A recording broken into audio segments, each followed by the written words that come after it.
বিলকিস দেবী তার দুই ছেলে সুজয় ও বিজয় এবং দুই বৌমা সোনালী ও সন্দীপা এবং এক মেয়ে পল্লবীকে নিয়ে ছোট্ট একটা গ্রামে বসবাস করে। সোনালী ও সন্দীপার একমাত্র ননদ পল্লবী ছিল খুবই অলস প্রকৃতির। পল্লবী নিজের বৌদিদেরকে দিয়ে সমস্ত কাজ করিয়ে নিত, নিজে হাতে কোনো কিছুই কাজ করত না। এমনই একদিন, বৌদি, আমাকে কলেজে যেতে হবে তো, আমার খাবার কোথায়? দেখো, আমি একদম রেডি হয়ে চলে এসেছি, আর তোমরা আমার খাবারই এখন রেডি করে আনোনি। আরে আরে পল্লবী, তুমি রেগে যাচ্ছ কেন? এই তো আমরা দুজনে মিলেই তোমার খাবার একদম রেডি করে নিয়ে এসেছি। এই দেখো, একদম গরম রয়েছে। আসো আসো, বসে পড়ো। পল্লবী, তুমি যখন খাবারের কথা বলেছো তখন আমরা তোমার খাবার বানিয়ে দিয়েছি, কিন্তু তুমিই তো আসতে এত দেরি করলে। ওহ পল্লবী, তোর দুই বৌদি তোকে কত ভালোবাসে, কত ভালোভাবে কথা বলে, আর তুই এসে রাগ দেখাচ্ছিস? তোকে তো খাবার কখন বানিয়ে দিয়েছে। চুপ করে বসে খেয়ে নে আর কলেজে চলে যা। নিজের হাতে তো কোনো কাজই করিস না, যা কাজ করতে বলি সেগুলো ঠিক উল্টোই করে বসিস, আর নিজের যা কিছু কাজ সবগুলোই তো বৌদিদেরকে দিয়ে করাস। মা, তুমি যদি আমার মা হতে তাহলে আমাকে ভালোবাসতে, আর আজ এরকম কথাবার্তা বলতেই পারতে না। আচ্ছা আচ্ছা পল্লবী, মা যাই বলুক না কেন, তুমি এখন চুপ করে খেয়ে নাও। এই বলে সন্দীপা আর সোনালী পল্লবীকে বুঝিয়ে খাইয়ে দাইয়ে কলেজে পাঠিয়ে দেয়। পল্লবী চলে যাওয়ার পর পল্লবীর মা বিলকিস দেবী বলে, ওহ, এই মেয়েটাকে নিয়ে আমি আর পারছি না বাবা। বাড়ির কোনো কাজেই হাত দিতে চায় না, এত বড় হয়ে গেল আর কোনো কাজ জানে না। শ্বশুর বাড়িতে গিয়ে কি করবে কে জানে। মা আপনি এত চিন্তা করছেন কেন? আস্তে আস্তে পল্লবী সব কিছুই শিখে যাবে, আর আমরা দুজনে তো আছি, ওকে সব কিছু কাজ শিখিয়ে দেব। বৌমা, তোমরা দুজনে কিন্তু ওকে মাথায় তুলে নাচাচ্ছ। তোমাদের দুজনের জন্য ও আরো বেশি আশকারা পেয়ে যাচ্ছে। তোমরা ওকে এত আশকারা দিয়ে মাথায় তুলো না, বুঝলে? মা, আমরা আবার ওকে কি মাথায় তুললাম? আর তাছাড়া ও তো আমাদের একমাত্র ননদ, আমরা ভালোবাসবো না তো ওকে কে ভালোবাসবে শুনি? ঠিক এই জন্যই তো আমি তোমাদেরকে বারণ করছি, ওকে এত মাথায় তুলো না। কিছু ওর নিজের কাজ ওকে দিয়ে করাও। শ্বশুর বাড়িতে গেলে ওকেই তো কথা শুনতে হবে, তখন কি ওর হয়ে তোমরা দুজনে কাজ করতে যাবে নাকি? এই বলে বিলকিস দেবী সেখান থেকে চলে যায়। এদিকে বিলকিস দেবীর দুই বৌমা নিজেদের কাজে ব্যস্ত হয়ে পড়ে। অর্ধেক রাস্তায় গিয়ে পল্লবী মাথায় ঘোমটা দিয়ে নেয়, এবং তখনই তার সামনে বাইক নিয়ে একটা ছেলে আসে। তখন পল্লবী তাকে বলে, আরে তুমি এতক্ষণ কোথায় ছিলে বলো তো? বাড়ির সামনে আমি কতক্ষণ ধরে দাঁড়িয়েছিলাম, কিন্তু তোমার তো কোনো পাত্তাই ছিল না। হাঁটতে হাঁটতে এত দূরে চলে এলাম। তুমি তো জানো বাড়ির সামনে আমার মা দাঁড়িয়ে আছে, আমি ওখান থেকে কি করে তোমাকে নিয়ে যাব? চলো চলো, আর বেশি কথা বলে লাভ নেই, আমার কলেজে যেতে দেরি হয়ে যাচ্ছে। কলেজে ছেড়ে দিয়ে আসবে, চলো আমাকে। এই বলে পল্লবী পলাশের গাড়িতে উঠে পড়ে। তখন পলাশ পল্লবীকে বাইকে করে কলেজে নামিয়ে দিয়ে আসে। আসলে পলাশের বাড়িটা ছিল পল্লবীদের বাড়ির পাশেই। পল্লবীদের বাড়ির ছাদে উঠলেই পলাশকে দেখা যেত, এবং তারা দুজনেই ছাদে উঠে কথাবার্তা বলতো। এইরকম ভাবেই তাদের ভালোবাসা শুরু হয়েছিল। বাড়ির লোক কেউই জানে না, তাই তারা এরকম লুকিয়ে দেখা সাক্ষাৎ করত। এরকম ভাবেই দেখতে দেখতে বেশ কিছুদিন অতিবাহিত হয়ে যায়। একদিন পল্লবী কলেজ থেকে বাড়ি ফেরার পথে সে পলাশের জন্য অপেক্ষা করছিল, কিন্তু সেদিন পলাশ আসেনি। ওহো, এই পলাশটা দেখো কতক্ষণ আমাকে ওয়েট করাচ্ছে। আজকে ওর খবর আছে, একবার আসুক, তারপর তার কথা। না না না, আর বেশি দেরি করলে হয়তো আমার দাদারাই চলে আসবে। যাই বাবা, আমি একাই চলে যাই, ওর জন্য আর অপেক্ষা করা উচিত হবে না আমার। এই বলে পল্লবী বাড়ির দিকে চলে আসে। বাড়ির সামনে এসে পলাশের বাড়িটা দেখতে থাকে, এবং আশপাশে দেখার পরও পলাশকে সে দেখতে পায় না। এরপর সে পলাশকে বারবার ফোন করতে থাকে, কিন্তু তবুও পলাশকে সে ফোনে পায় না, যার কারণে পল্লবী আরও রেগে যায়। পল্লবী বাড়ির ভেতরে এসে সোজা নিজের রুমে চলে যায়, এবং সেখানে গিয়ে মনে মনে ভাবে, এই ছেলেটা যে কোথায় গেল না কি জানি, কখন থেকে আমি ওকে ফোন করেই যাচ্ছি, আর আমাকে আনতেও গেল না আজকে। তাহলে কি কেউ জেনে গেল? দেখি আর একবার চিঠি লিখে, যদি কোনো উত্তর পাই। পল্লবী এই ভেবে মনে অনেকটা আশা নিয়ে একটা চিঠি লেখে, ঢিল দিয়ে জড়িয়ে পলাশদের ছাদের দিকে ছুঁড়ে দেয়। তখনই পলাশের মা ছাদে উপস্থিত ছিল, যার কারণে ঢিলটা পলাশের মায়ের পায়ে গিয়ে লাগে। তখন পলাশের মা পারমিতা দেবী চিঠিটা পড়ে ফেলে, তারপর সে কোনোই গুরুত্ব দেয় না। সবটা জেনেও সে চুপ করে থাকে। এরকমই ভাবে দেখতে দেখতে আরো বেশ কিছুদিন অতিবাহিত হয়ে যায়। একদিন কলেজ যাবার নাম করে পল্লবী পলাশের সঙ্গে মুভি দেখতে চলে যায়। সেই কথা প্রতিবেশীরা পলাশের মায়ের কানে তুলে দেয়। কিন্তু তবুও পারমিতা দেবী পলাশকে কিছুই বলে না। একদিন আর এসব কিছু সহ্য করতে না পেরে পারমিতা দেবী পলাশকে বলে, পলাশ, কি হচ্ছেটা কি এসব? আমি সব কিছু জানি। তুই কি ভাবছিস আমি কিছু জানি না? কিন্তু তুই কি করছিস, কোথায় যাচ্ছিস না যাচ্ছিস, সব কিছুরই আমি খবর পাচ্ছি। মায়ের মুখে এরকম কথা পলাশ অনেকটা ঘাবড়ে যায়। সেদিন পলাশ তার মাকে আর কিছুই বলতে পারে না, কারণ পারমিতা দেবী পল্লবীকে একদমই দেখতে পারতো না। দেখতে দেখতে আরও বেশ কিছুদিন অতিবাহিত হয়ে যায়।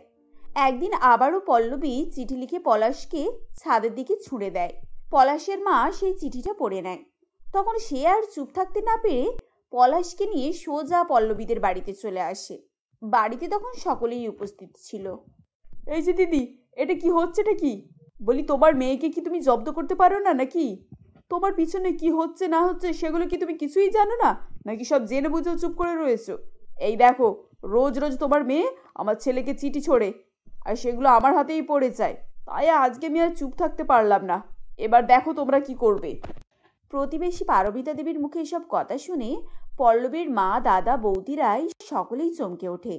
তখন পল্লবীর মা বলে, পারমিতা দিদি, এসব তো সত্যি আমরা কিছু জানতাম না। আর এই যে পল্লবী, তোর সাহস তো দিনের পর দিন বেড়েই চলেছে দেখছি। তুই এসব কি ঘটিয়ে বেড়াচ্ছিস? মায়ের মুখে এই কথা শুনে পল্লবী একদম চুপ হয়ে যায়। তখন পলাশ বলে, কাকি, তুমি প্লিজ পল্লবীকে কিছু বলো না। আসলে আমরা দুজন দুজনকে খুবই ভালোবাসি, তাই আমরা দুজনে বিয়ে করতে চাই। মা প্লিজ, তুমিও পল্লবীকে আর কিছু বলো না, ওকে ছাড়া আমি থাকতে পারবো না। পলাশের মুখে এই কথা শুনে পলাশের মা অনেক রেগে যায়, কিন্তু ছেলের খুশির জন্য সেই বিয়েতে রাজি হয়ে যায়। তাই ভালোভাবে সকলে বসে একটা বিয়ের তারিখ ঠিক করে। তারপর পলাশ আর তার মা বাড়ি চলে যায়। বিয়ের তারিখের কথা শুনে পল্লবী অনেক খুশি হয়ে যায় এবং বাড়ির সকলে আরো বেশি খুশি হয়ে যায়। দেখতে দেখতে আরও বেশ কয়েকদিন কেটে যায়। কিছুদিন পরে পলাশ আর পল্লবীর বিয়ে হয়ে যায়। পল্লবী যখন শ্বশুর বাড়িতে যাচ্ছিল, পল্লবীর চোখে এক ফোঁটাও জল ছিল না। সেটা দেখে পল্লবীর মা পল্লবীকে বলে, আরে, তোর কি একদম লজ্জা শরম বলতে কিচ্ছুই নেই? এত লোকজন রয়েছে, তুই শ্বশুর বাড়ি যাচ্ছিস, তবুও তোর চোখ থেকে এক ফোঁটা জলও পড়ছে না?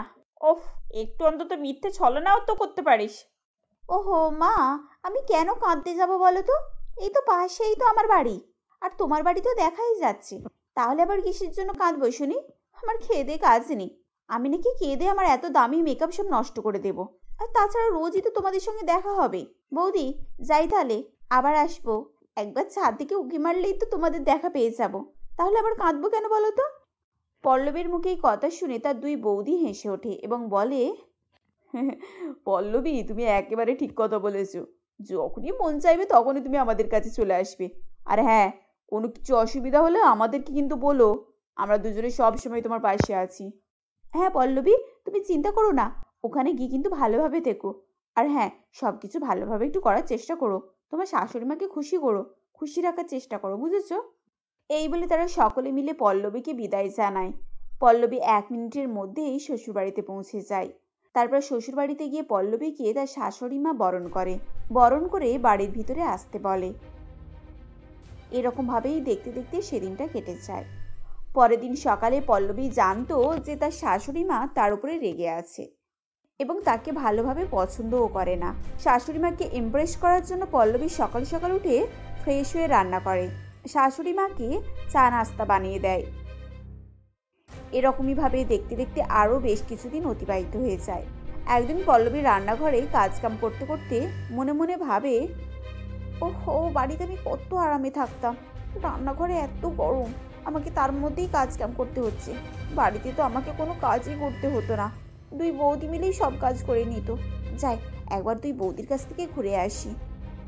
এই বলে পল্লবী কাউকে কিছু না জানিয়েই মায়ের বাড়িতে চলে আসে এবং পল্লবী তার 2 বৌদিকে বলে, ও বৌদি, জানো তো আমি খুবই অসুস্থ। জানি না কেন আমার খুব ক্লান্ত লাগছে। তোমরা একটু দয়া করে আমার জন্য কিছু খাবার বানিয়ে দেবে? আর হ্যাঁ, তোমরা যদি কিছু না মনে করো তাহলে আমার শাশুড়ি মা আর পলাশের জন্য একটু খাবার বানিয়ে দিও না, আমি নিয়ে চলে যাব তাহলে। পল্লবী, তুমি একদম চিন্তা করো না, তুমি রুমে গিয়ে রেস্ট নাও, আমি তোমার জন্য খাবার পাঠিয়ে দিচ্ছি। আর হ্যাঁ, তোমার বাড়ির লোকের জন্যও খাবার রেডি করে রাখবো। বৌদির কথা শুনে পল্লবী অনেক খুশি হয়ে যায়। পল্লবী নিজের রুমে গিয়ে আরাম করতে থাকে এবং নিজে মনে মনে ভাবে, যাক, এই বুদ্ধিটা তাহলে আমার কাজে লাগলো। কিন্তু আমি যদি এরকমভাবে রোজ রোজ বৌদিদেরকে দিয়ে শ্বশুরবাড়ির কাজটা করিয়ে ফেলি, তাহলে তো আমাকে আর কোনো কাজই করতে হবে না। কাজে বিয়ে করা তো অনেক লাভ হয়েছে দেখছি। এই বলে পল্লবী খাওয়া দাওয়া করে রেস্ট নিয়ে নেয় এবং বাড়ি ফেরার সময় বাড়ির জন্য তার দুই বৌদি খাবার প্যাক করে দেয়। সেই খাবার নিয়ে সে বাড়িতে চলে আসে। রাত্রিবেলা শাশুড়ি মা এবং পলাশকে খাবার বেড়ে দেয়। সেই খাবার খেয়ে পল্লবী শাশুড়ি মা এবং পলাশ খুবই প্রশংসা করে তার খাবারের টেস্ট আলাদা হওয়ার জন্য। দেখতে দেখতে বেশ কিছুদিন অতিবাহিত হয়ে যায়। এরকমই ভাবে রোজ রোজ পল্লবী নিজের বাড়ি থেকে খাবার করে শ্বশুরবাড়িতে নিয়ে আসতো।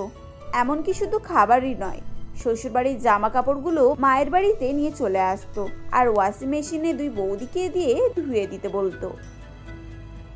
এরকমই ভাবে দিনের পর দিন কেটে যাচ্ছিল। এইসব দেখে পাড়া প্রতিবেশী সকলেই অনেক মজা করত এবং পল্লবী ভাবতো যে তার শাশুড়ি মা কিছুই জানে না। কিন্তু একদিন পারমিতা দেবী পল্লবীকে বলে, বৌমা চলো তুমি আমার সঙ্গে তোমার মায়ের বাড়িতে। আজ তোমার মাকে বলতেই হবে, তোমার জন্য পাড়া প্রতিবেশীর মুখ থেকে কথা শুনতে হচ্ছে। আমাদের বাড়িতে রেশনপত্র কিছু থাকে না, তাই জন্য তুমি তোমার মায়ের বাড়ি থেকে সব নিয়ে আসো। শাশুড়ির মুখে এরকম কথা শুনে পল্লবী অনেক ভয় পেয়ে যায়। তখন পারমিতা দেবী পল্লবীর হাত ধরে টেনে তাকে তার মায়ের বাড়িতে নিয়ে যায়। তারপর সে তার মাকে সমস্ত ঘটনা খুলে বলে। তখন বিলকিস দেবী তার দুই বৌমা আর পল্লবীকে অনেক রাগারাগি করতে থাকে। তারপর বিলকিস দেবীর দুই বৌমা বলে, আমাদেরকে ক্ষমা করে দিন মা, এতটা মাথায় তোলা ঠিক হয়নি। সত্যি আজ আমাদের জন্য আপনাকে কত উল্টোপাল্টা কথা শুনতে হচ্ছে। আর পল্লবী, তুমি আর এরকম করো না প্লিজ। সন্দীপা আর সোনালি পল্লবীকে বোঝাবার চেষ্টা করে। তখন পল্লবী নিজের ভুলটা বুঝতে পারে। পল্লবী নিজের ভুল বুঝতে পেরে বলে, হ্যাঁ বৌদি, তোমরা ঠিকই বলেছ।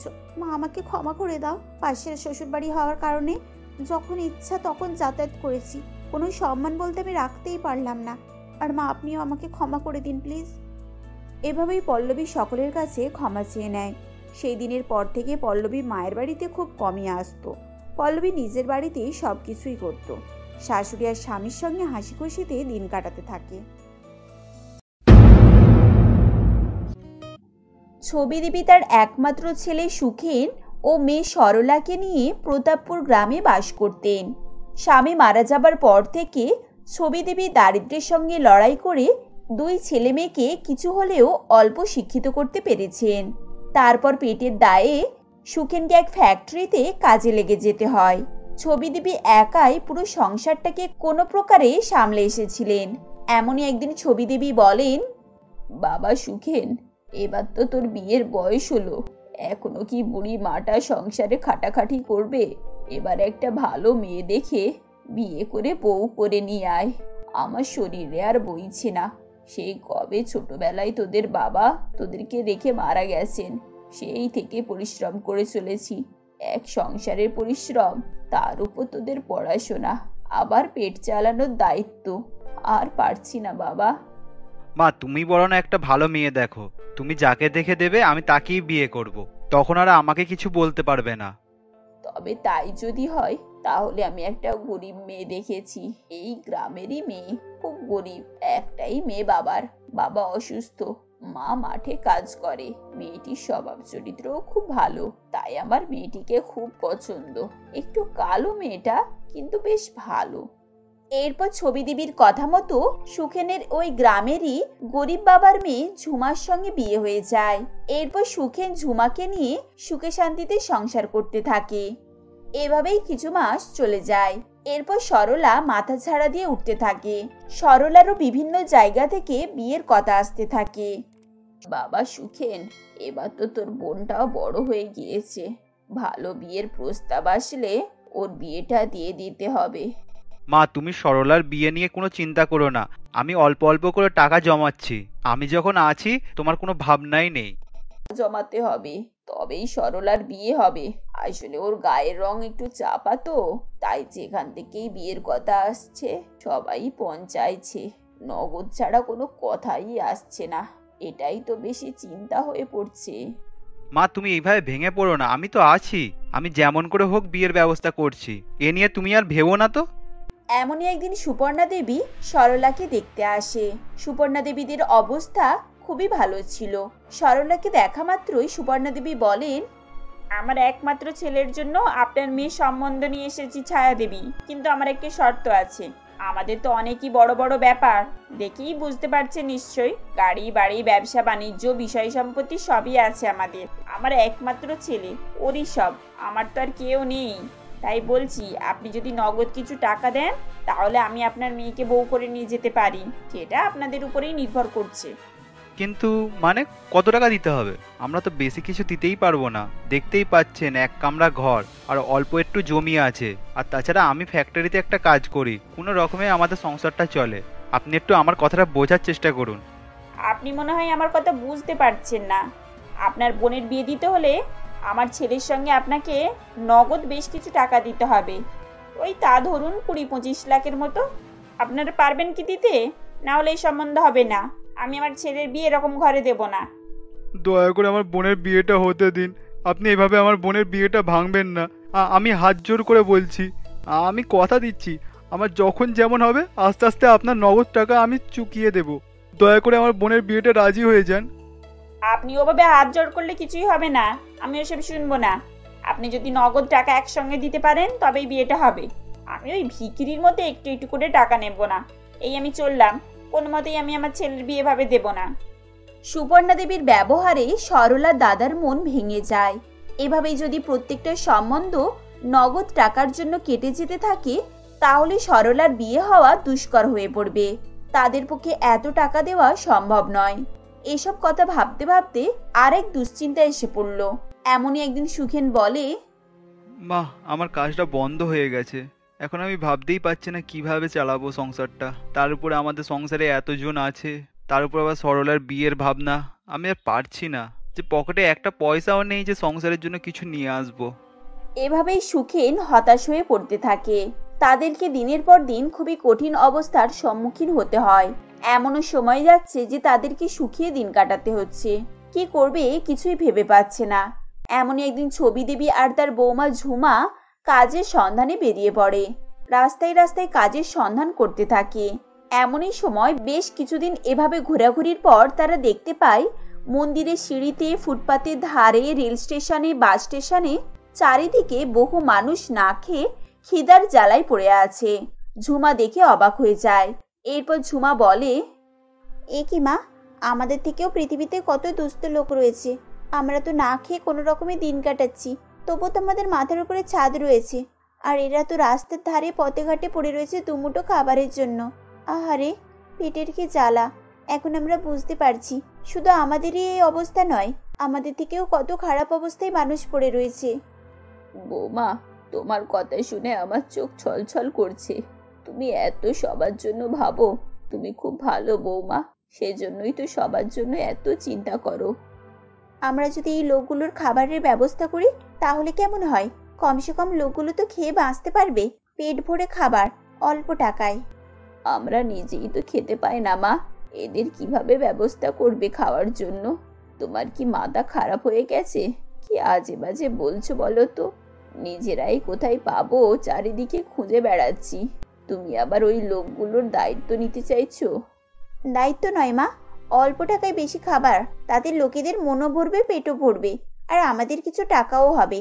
ভগবান অল্প টাকাতেই আমাদের অনেক কিছু দেবেন। কি করে সম্ভব বৌমা এটা? কোথায় টাকা পাবে এত? ওদের খাবার কোথা থেকে জোগাড় করবে তুমি? আমাদের ঘর বাড়ি যেটুকু জায়গা জমি রয়েছে সব বিক্রি করে তা থেকে যা টাকা পাবো তার সঙ্গে সরকারি রেশন দোকান থেকে রেশনের মাল তুলবো। অনেক কম টাকায় পেয়ে যাব, তাতে অনেক লোকের খাবার করতে পারবো, আর সেটাকে আমরা গরিবদের সুবিধার জন্য কম টাকায় বিক্রি করতে পারবো। তোমার কথা তো সবই বুঝতে পারছি বৌমা, কিন্তু আমরা কোথায় থাকবো? আমাদের তো থাকার জায়গা নেই। আমাদের যদি একটা থাকার জায়গা থাকতো তাহলে জানতাম যে তুমি ঠিকই বলছো। মা, আমি ঠিকই বলছি। আমরা ওই যে প্ল্যাটফর্মটা দেখতে পাচ্ছেন, ওখানে বহু লোকের আনাগোনা, অনেক ট্রেন এসে থামে। লোকাল ট্রেন, বাইরের ট্রেন, সব রকমের ট্রেন দাঁড়ায়। তাহলে ওই রকম এলাকায় আমরা যদি একটা হোটেল খুলতে পারি তাহলে খুবই ভালো হবে, আর আমাদের থাকার জায়গা ওই প্ল্যাটফর্মই হয়ে যাবে। ঠিক আছে বৌমা, তোমার উপরে ভরসা করে না হয় আমি কাজটা করব। ভগবান যেন আমাদের সাথ দেয়, না হলে পথে ভেসে যাবে সব। ঝুমার কথা শুনে ছবি দেবী নিজের ঘর, ভিটে মাটি সব বিক্রি করে প্ল্যাটফর্মে এসে থাকতে লাগেন এবং সেখানেই একটি ভাতের হোটেল খোলেন। 10 টাকায় 1 প্লেট ভাত, তার সঙ্গে ডাল, 3টে সবজি, চাটনি, পাঁপড় আর স্যালাড। এভাবেই সব লোককে ডাকতে থাকে। আসুন আসুন, 10 টাকায় পেট ভরে ভাত খেয়ে যান, সঙ্গে ডাল, সবজি, চাটনি, পাঁপড়, স্যালাড মাত্র 10 টাকায় পেয়ে যাবেন। যত খুশি পেট ভরে খাবার খেয়ে যান। আসুন আসুন, সকলেই আসুন। ঝুমার ডাকাডাকি শুনে চারিদিক থেকে সব লোক এসে ভিড় করতে থাকে এবং গরিব দুঃখী সবাই লাইন দিয়ে একের পর এক 10 টাকা দিয়ে ভাত কিনে পেট ভরে খেতে থাকে। এমনই সময় একটি বাইরে ট্রেন এসে দাঁড়ায়। সেই ট্রেন থেকে অরবিন্দ প্ল্যাটফর্মে নামতেই খুব জোরে খিদে পেয়ে যায়। অরবিন্দ খিদের জ্বালায় চারিদিকে ঘুরে ঘুরে দেখতে থাকে কোথায় কি সস্তায় পাবে, কারণ পকেটে মাত্র 25 টাকাই পড়েছিল। তা দিয়েই অটো ভাড়া করে বাড়ি যেতে হবে। এমনই সময় অরবিন্দ ঝুমার হোটেল দেখতে পায়। ওই তো একটা সামনে হোটেল দেখতে পাচ্ছি, মনে তো হচ্ছে সস্তায় কিছু খাবার পাওয়া যাবে। ওরে বাবা, এ তো অনেক বড় লাইন, এত বড় লাইনে দাঁড়াতে হবে নাকি? অরবিন্দ লাইনে আসতেই জিজ্ঞাসা করে, কি আছে গো বৌদি, কম টাকায় যেটা ভালো হবে সেটাই আমায় দাও। এখন খিদের জ্বালায় পেট ভরে যেটা খেতে পাবো সেটাই খেতে হবে, আমাকেও 1 প্লেট দাও। এখানে কম টাকাতেই পেট ভরে খাবার পাবেন। 1 প্লেট ভাত, ডাল, সবজি, তরকারি, পাঁপড়, চাটনি, স্যালাড সবকিছু পেয়ে যাবেন মাত্র 10 টাকায়। মাত্র 10 টাকা? কি করে সম্ভব? খাবার সব ভালো তো, না এখানে পচা গলা সব বিক্রি করছেন? দেখি তো, একটু খেয়েই দেখি। এখন পেটের জ্বালায় খারাপ ভালো বিচার করলে হবে না। এই নিন আপনার প্লেট, চাইলে আবার পাবেন, পেট ভরে খান। অরবিন্দ প্ল্যাটফর্মের এক পাশে চেয়ারে বসে খেতে থাকে। খাবারটি মুখে দিয়ে অরবিন্দ চমকে যায়। বাহ, দারুণ খেতে, কি সুস্বাদু। আচ্ছা, এরা মাত্র 10 টাকায় কিভাবে খাবারগুলো দিচ্ছে? ওদের তো লাভের চেয়ে লস বেশি হবে। তাও আবার প্লেট ভরে খাবার দিয়েছে। অন্য দোকানে হলে এর বিল 100-র উপরে চলে যেত। আমাকে তো একবার দেখতে হচ্ছে ব্যাপারটা। এরপর খাওয়া শেষ হয়ে গেলে ছবি দেবীকে জিজ্ঞাসা করে, আচ্ছা মাসিমা, আপনাদের কিভাবে লাভ হয়? মাত্র 10 টাকায় ডাল ভাত দিচ্ছেন, তার উপর আবার 3 রকমের সবজি, চাটনি, পাঁপড়, এইসব কি করে দিচ্ছেন 10 টাকায়? সবই ভগবানের কৃপা। তা না হলে 10 টাকায় 1 প্লেট পেট ভরে ভাত কোথাও পাবে তুমি? সঙ্গে এত কিছু। আমাদের ঠিক লাভ হয়। যারা গরিবদের দেখে ভগবান তাদেরকেই দেখে। এই 10 টাকার খাবার বিক্রি করে আমরা আমাদের নিজস্ব ঘর বাড়ি করেছি। এক সময় ভিটে মাটি সব বিক্রি করে এই প্ল্যাটফর্মে এসে থেকেছি, আর গরিবদের জন্য খাবার বিক্রি করেছি, যাতে গরিবরা খেতে পারে। তার জন্য এত সস্তা দাম রেখেছি। সবই বুঝলাম। আপনারা কি করে চালাচ্ছেন এত কম পয়সায়? প্রতিদিনই তো দেখছি অনেক অনেক লোক খাচ্ছে, কি করে ম্যানেজ করছেন? একদিন আমার বৌমার কথা শুনে এই হোটেল খুলেছি। রেশনের মাল তুলে খাবার দিয়ে সস্তা দামে বিক্রি করি, এতে গরিবদেরও সুবিধা হয় আর আমাদেরও ভালোই চলে। এতক্ষণ অরবিন্দ পুরো ব্যাপারটা বুঝতে পারে, কেন এত সস্তায় পেট ভরে খাবার দিচ্ছে লোককে। যাক, তাও তো মানুষ দুবেলা খেতে পাচ্ছে। কত মানুষ আছে যে রাস্তার ধারে পড়ে থাকে, দুবেলা ভালো করে খেতে পায় না। তাছাড়া এখনকার সমাজ, এমনিতে তো মানুষ কোনো মানুষের কোনো সাহায্য করে না, তাও অল্প পরিমাণের টাকা নিয়ে যে খাবার বিক্রি করছে, এটিই অনেক বড় সাহায্য, যেখানে বড় লোকেরাও এত সাহায্য করবে না। সত্যি এখনকার এই সময়ে যে গরিবদের সাহায্যের জন্য এমন ভাবনা চিন্তা ও উদার মনের মানুষ এখনো বেঁচে আছে, এটাই অনেক বড় কথা। উপরওয়ালা যেন এইসব মানুষের মধ্য দিয়ে সাহায্যের হাত বাড়িয়ে দিয়েছে। তারপর অরবিন্দ 10 টাকায় পেট ভরে ভাত খেয়ে অটো ধরে বাড়ি চলে যায়। আর এইদিকে ছবি দেবী ও ঝুমা 10 টাকার খাবার বিক্রি করতে ব্যস্ত থাকে। দিনরাত লোকের জন্য ব্যস্ততাই কাটছে, কিছু ইনকাম হচ্ছে, লোকেরও খিদে মিটছে। এভাবেই তাদের জীবন কাটতে থাকে।